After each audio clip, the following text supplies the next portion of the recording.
the issue of not sufficient funding for water, provision of water, it is an indictment. It's not the first time.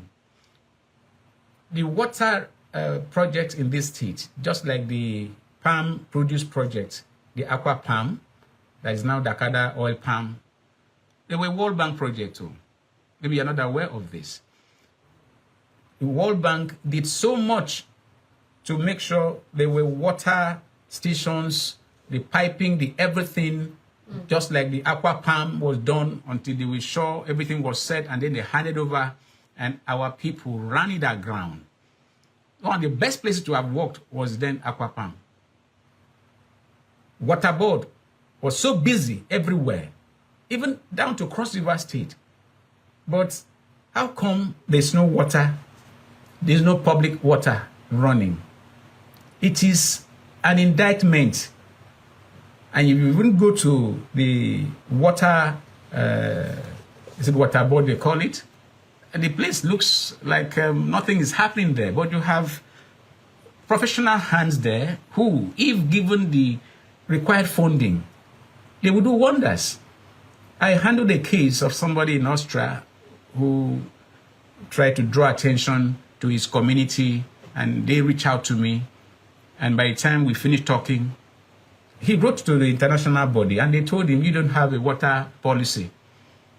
And the man talked with me. I had the opportunity of even meeting the chairman of, is it the MD of the water company, and we talked. And I got to know that they was planning the offering for a water policy. We are unable to assess the kind of funding that the state requires because we lack water policy. Now that we have water policy, some persons in the sector may not be encouraged enough to be able to explore what opportunities are there. World Bank and other bodies that they give grants, you know, where we can get some of these things done at with almost very limited counterpart funding until we prioritize every area. Unfortunately, the areas that are prioritized has to do with palliative, have to do with political mobilizations, and it is not healthy.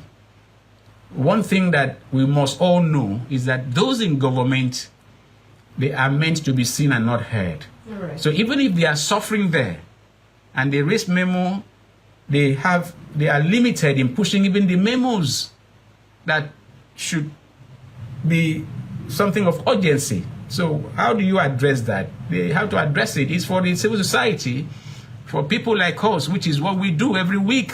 We do every day to see what area needs attention. We amplify it because the civil servant, the media aides, the appointees, even commissioners would never be able to raise their voice to say, Your Excellency, this side we should do it because if you don't do it, it's going to affect the people. No, they wouldn't do it because the Napoleon is always right mentality is what they have believed. Okay. That the guy is always right. You don't ever bring any idea because whatever our gas is, it goes. So that is why we are where we are, that very critical sectors have zero budget provisions, and while others that do not provide, no link to people, have more money than they can ever be able to defend when the day of accountability comes.